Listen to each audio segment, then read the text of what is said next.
One question that we get asked regularly is if a student has dyslexia or they are still learning English as a second language. And especially working in Dubai and in this region, this is something that can come up quite a lot for teachers in classrooms. So, how can we tell the difference between a bilingual learner and a child that is presenting with dyslexia? I had a teacher come to me before with a student who was 7 years old, and her name was Amira, and she's in year two. She had come to the school about 8 months previously, and she was well below her expected level in reading and spelling. And her teacher thought that she had dyslexia. So the things that were coming up were slow reading, frustration from her side. When we probed a bit deeper, it transpired that Amira has come from an Arabic speaking home, and she's only been in an English setting where she's being instructed in English for the last 8 months or almost one school year. So when we see a child like that, then we are questioning, is this dyslexia or is it something to do with what learning English as a second language looks like? Are the errors that we're seeing related to the second language, or is it something more serious that needs to be investigated? If you teach at an international school, like somewhere like Dubai, then some of these multilingual questions are going to come up for you quite regularly. Um, and it's probably one of the most common questions that we get asked about when we are working with children who have difficulties with reading, and they're coming from English as a second language background, or their home language is something else. Um, so my name is Kate, and I'm a psychologist. I work at Inspire Therapy Clinic here in Dubai.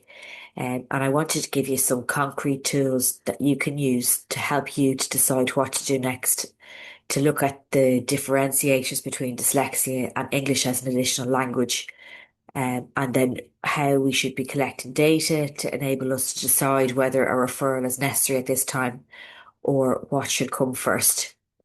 So let's have a look at why this confusion happens in the first place. When we look on the surface, a bilingual student in their first year of English language and a child with dyslexia can have very similar profiles in how they show up in the classroom. Both of these students can read inaccurately, it can be effortful. Both may spell words out phonetically or in an inconsistent way. Both of these students might avoid reading aloud. Both may seem to not retain words that they were taught the previous week. So these are some of the characteristics that can occur across both of these profiles of students. So, but the underlying thing we need to look at is completely different. So one is a language exposure issue. The other is a phonological processing difficulty or difference in the brain. And what we know from research is that when bilingual language development is taking place, there's a big difference between a student that's conversationally fluent. So this is maybe someone on the playground that's able to engage and interact with other students and get on and play and talk to their friends versus a child who has shown academic language proficiency. So a child who has academic level proficiency is able to access all of the learning material in the classroom environment. And that can take 5 to 7 years to develop versus 1 to 2 years for conversational language proficiency. Even understanding the difference between the length of time that can take can help us to know when we may need to probe further or when we need to give a child a bit more room to enable their development. Again, we also have to look at the age of the student. Obviously, if they're younger, then the proficient academic language isn't going to be such a significant thing because they are still not in a situation where they're going to be exposed to as much need for higher level academic language versus, for example, a secondary aged child. So a 5-year-old versus a 14-year-old are going to have very different language expectations in their daily curriculum activities. Um, so again, just to reinforce that for students to have that academic language proficiency, it can take 5 to 7 years. And when we see the difference or difficulties cropping up for a child like that, maybe a child who's speaking confidently, engaging well with their friends, but is struggling with reading and they're reading poorly, it doesn't always point to dyslexia. It may highlight that they're showing a gap that's normal in conversational versus academic language development. So then, just to further make things more complicated, what we find as well is that dyslexia occurs at roughly the same rate in every language and culture. So it's between 5 to 17%. And in some situations, that can be up to 20%. And that's regardless of the language that the child speaks. So every classroom of bilingual learners is also going to have that percentage of students who have dyslexia in the group as well, regardless of the language that that child speaks. And that's something that we have to keep in mind that we're going to be up against this percentage wise, and that translates into 1 in 5, 1 in 6 children having dyslexia related needs that need to be supported. Um, and being an EAL, so an English as a second language learner, doesn't protect a child from having dyslexia, but it can mask it and it also can mimic it. So it's hard to pull apart what the most significant problem for that child is. So at times because of that. Um, so then we have a couple of things coming up because of this discrepancy and difficulty picking things apart. So we have under identification where we think that because the child is still learning English, that they just need more time to develop. Um, and that we can use that as a reason for a number of years. And before we know it, that child maybe has been in an English setting for 4 years and they have dyslexia. They've fallen behind even further than they should have. It's impacted their social and emotional well-being. They haven't had the targeted intervention that they could have had, which would have alleviated some of their difficulties and put them on a bit more of a standard track to enable them to improve their reading skills. And we also know from research that when children are younger, their brains are more plastic and it's easier for them to learn new things. So we're losing out on that window the longer we leave children without the supports that they actually need. Every year that we've not followed up is a lost opportunity for that student. The second issue that we see is over-identification, where a typically bilingual student is being referred for assessment and is being assessed with English only tools. They might score poorly because of that, and then they get labelled as dyslexic, and put maybe given specialist intervention support when they may not need it. So again, that's not a good use of resources. It's not good for the child either. So these are two things that can come up quite a lot when we are doing supporting teachers in the classroom. So how can we tell the difference? So we'll have a look at a couple of cases to help us to determine that. And just a couple of other things to note that in the UAE and in the Gulf region, access to bilingual assessment specialists can be very limited and very expensive. So generally in schools, we won't have someone who has the child's second language as proficiently as they would have English. In an ideal situation, we should be assessing for dyslexia and reading difficulties in both languages and looking at whether there's a discrepancy across both the languages or is there a consistent pattern of difficulty being observed. And that will give us more evidence that this child probably has dyslexia. However, often this is just not an option that's available to us. And when we think about how dyslexia is best identified, often it's related to showing it literacy specific difficulty compared to an overall strong cognitive profile of skills. And then what can help with that is when a child is assessed by an educational psychologist, they look at nonverbal language and reasoning skills. And that helps us to discriminate whether the difficulty is purely a literacy related thing, or is there a wider cognitive difficulty that this child is experiencing. Maybe they have some issues with regards to working memory and processing speed, and that can help us to decide whether dyslexia may also be at play for this child. So again, the building up the profile of understanding of the child's overall cognitive profile helps guide our decision making about whether this child may have dyslexia or not. However, having a child go through an educational psychology assessment is a big deal. There's a lot of expense attached to that parents are going to have to, uh, to pay for. So we have to be sure that we're not making referrals without having a really solid and concrete way to decide who should be assessed and who shouldn't. And what one key thing that helps us to determine sometimes whether a child should go forward for assessment is looking in a comprehensive way at the child's family history. This is something that can help us decide what to do next, because when a student has a first degree relative who has a confirmed or a suspected reading difficulty, the chances of them also having a reading difficulty jump up significantly.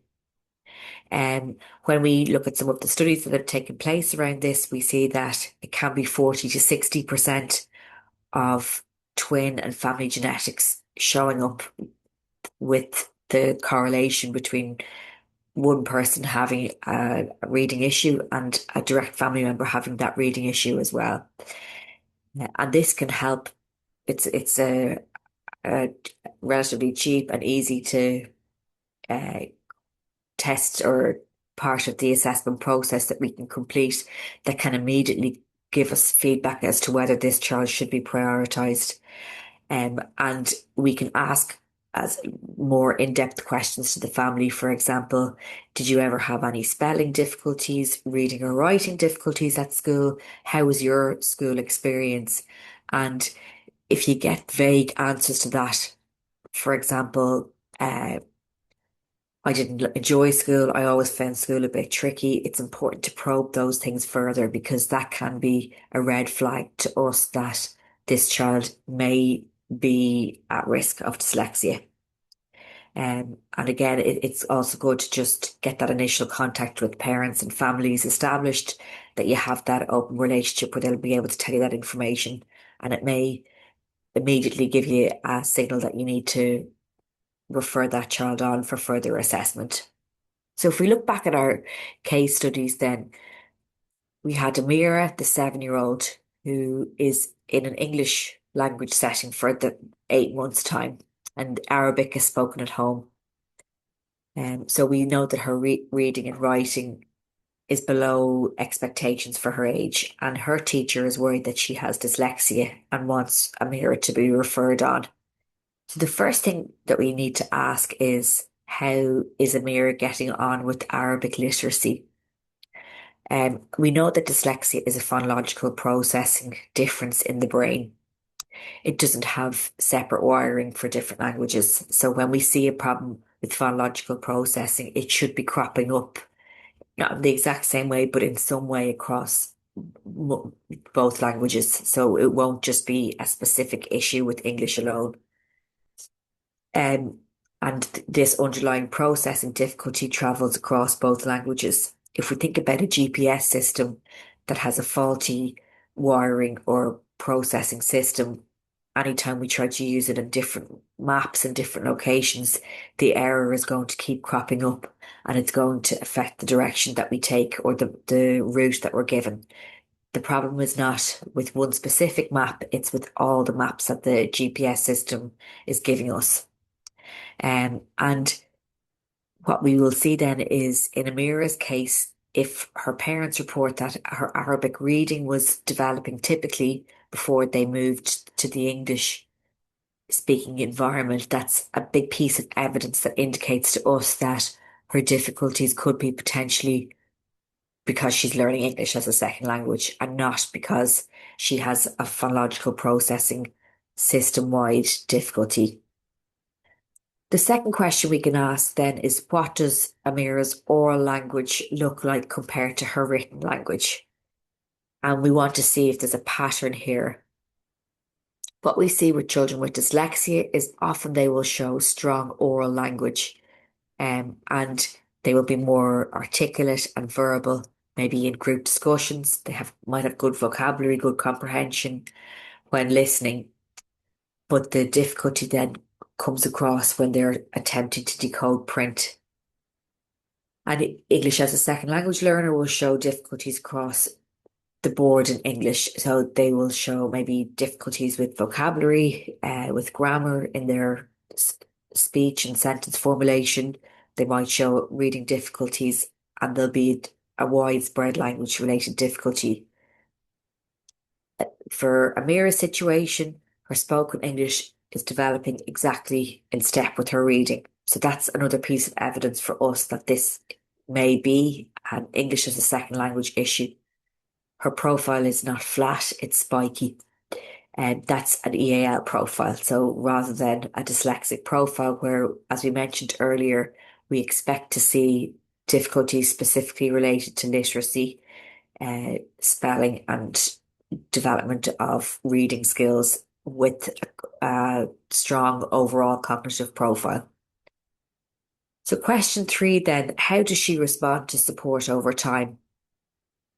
And this question helps us to see then whether the any intervention that's been put in place has had any benefits to date. If we put structured English as a second language support in place, and that could look like good quality explicit teaching, and we monitor Amira's progress over a full term, what we will see is that a bilingual child who doesn't have dyslexia should be making progress at an observable rate. When we take a record of how she's performing across the different areas that we're helping her with, we should see generally that things are improving. Um, but if Amira has an underlying phonological processing difficulty, then we would often see that the child will make minimal progress despite this targeted support. And this trajectory will also give us more data and evidence to back up decisions to have her further assessed for dyslexia. So in Amira's situation, then what happened or what was the outcome? We didn't refer her on for a full assessment. She was given structured English language support in as part of her school experience. Reading data was collected by her teacher every couple of weeks to see if progress was being made in the number of words being read accurately per minute. And she was reviewed after a term. So we could see that her word reading scores were improving in a measurable way. Her progress curve looked what, as we would expect, we saw progress across language development in English in general, as in her vocabulary and sentence structure was improving.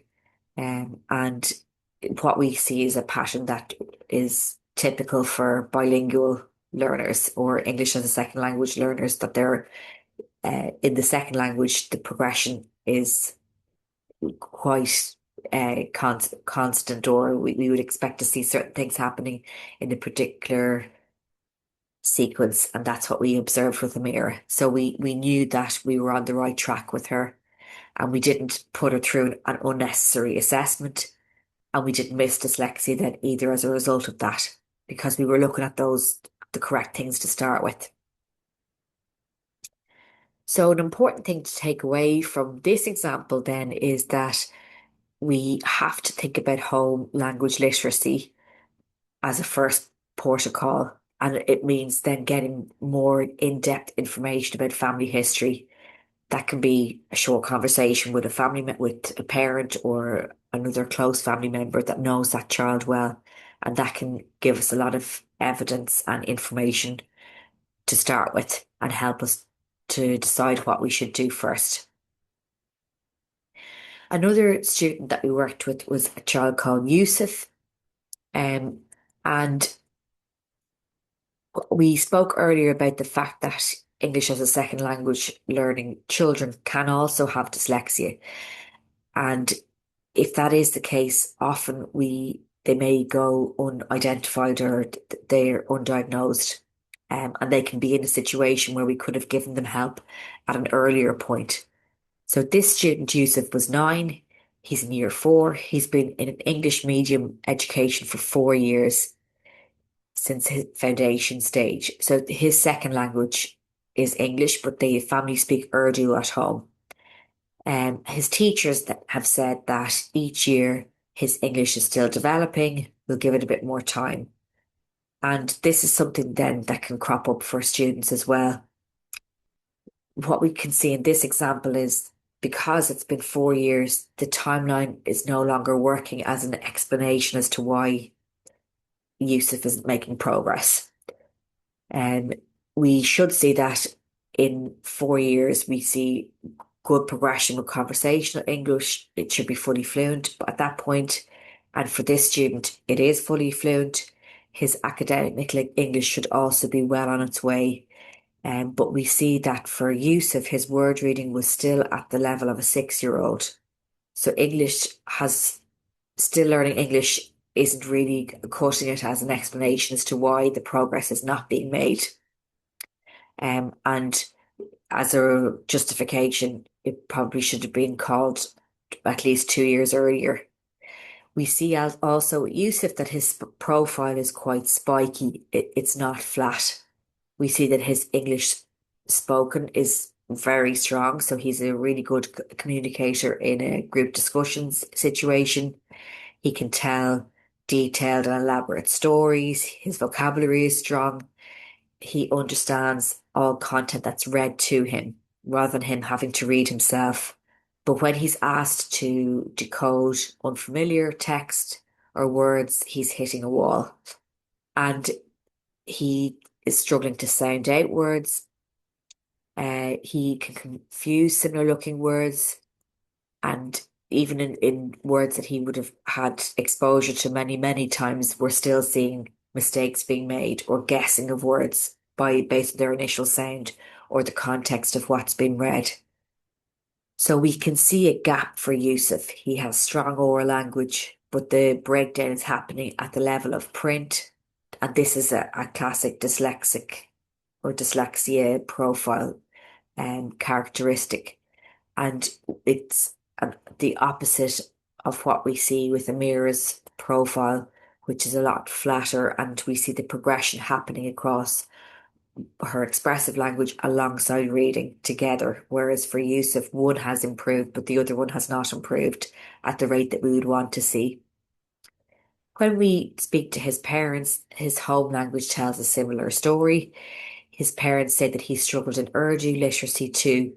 He didn't like reading in Urdu at school, and his Urdu spelling was always a problem area for him.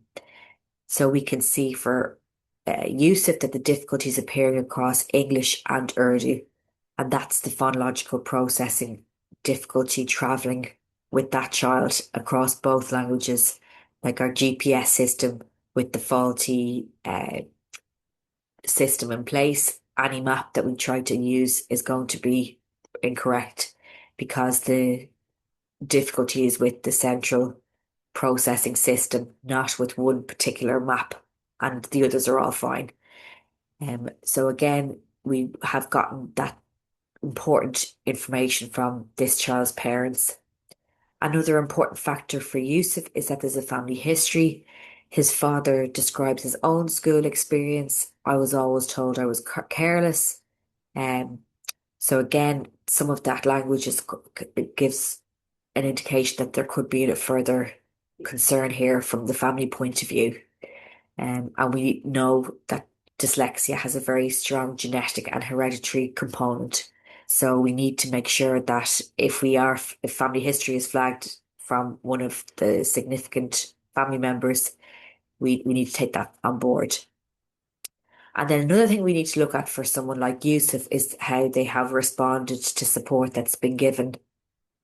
He has received English as additional language support. He got that in year two, and it helped some of his vocabulary, but it did nothing for his reading accuracy. And what we see is that Yousuf is having poor or inconsistent response to language instruction that should be effective for him, and that should have led to some progress in his reading skills, which is not being seen. So what happened for Yousuf then is he was referred on for a dyslexia assessment, and it took time for that to happen. It could have happened probably 3 years earlier. So he spent 4 years working twice as hard as he has should have had to if he'd been given appropriate supports from an earlier age. And concluding for himself then that he's just bad at school. So because he's had that time where he has been failing, it's led to a negative self-concept of his own thoughts about his own ability. That can be a hard thing to change for a child if they are constantly comparing themselves to their peers and they've had just a negative experience overall. So it's something to keep in mind. But when we do the assessment, then we are putting more targeted literacy related interventions in place after the diagnosis is confirmed. We can also provide a child like Yousuf with some psychoeducation. So what is that? It's just a way for him to understand how his own brain is working, what he's good at, what he's finding difficult, and why that is. And that's not down to his own lack of effort or um, his own other factors outside of or within himself. It's to do with how his brain is processing information. And we can make it clear to him that when he's given appropriate supports, he should see that his reading will improve as a result of that too. So let's just summarize then everything that we've looked at today. So when we put this together, then three things to take away from what we've talked about. When we are concerned about an English as a second language learner and how they present in the classroom, we have to ask about home language literacy before we do anything else. And we know that dyslexia shows up in every language that a child reads in. It's not specific to English only. Um, and we should also see some red flags with the home language literacy development. And when we do see that, it indicates there may be some processing difference. And a parent conversation can help us to get there. Number two, then we need to look at the profile of the student. Is it flat or is it spiky? Difficulties evenly spread across speaking, vocabulary, and reading suggest there's a language acquisition difficulty. Strong oral language with a breakdown at decoding suggests that it could be dyslexia. So that discrepancy is a signal that we need to take seriously. And then number three, giving time works if you're collecting data. But when we put structured intervention in place and take a simple measure over time, for example, the teacher who's measuring the words read correctly every 2 weeks per minute, sorry. So if they're taking a measure of how many words are read correctly from a sample, and that's done on a regular basis, we have data that supports the intervention approach that we've taken. Is the child making progress? Okay, that's good. Then we can continue and monitor the progress. If there isn't as much progress as we would like to see, despite this good support, we may need to look at things in more detail and look at the child's overall language and academic background. And then it's good to think about the timelines we discussed. So 2 years approximately for conversational English learning, and then 5 to 7 years for academic language learning. But also keep in mind the age of the student when we're looking at those things. A child who is 4 years into an English language setting, who has fluent conversation, but their word reading is still years behind. The English as an additional language explanation doesn't really hold up anymore.